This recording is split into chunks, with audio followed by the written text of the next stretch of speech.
সবুজে ঘেরা এই জায়গাটা সৃষ্টিকর্তার অপার্থিব সুন্দর।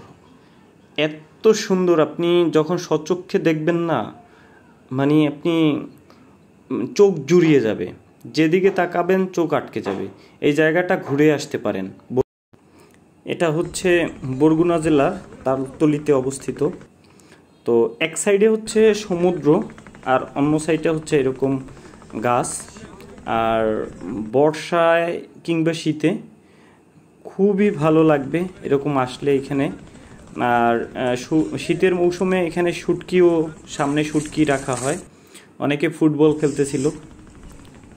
একদম স্বচ্ছ পানি, দেখুন কত ক্লিন পানি। তবে সাপ থাকতে পারে, মাছ আছে, অসংখ্য মাছ এখানে। আর গরু আছে কিছু, বাট এরকম দোলনা আছে, দোল খেতে পারবেন এখানে।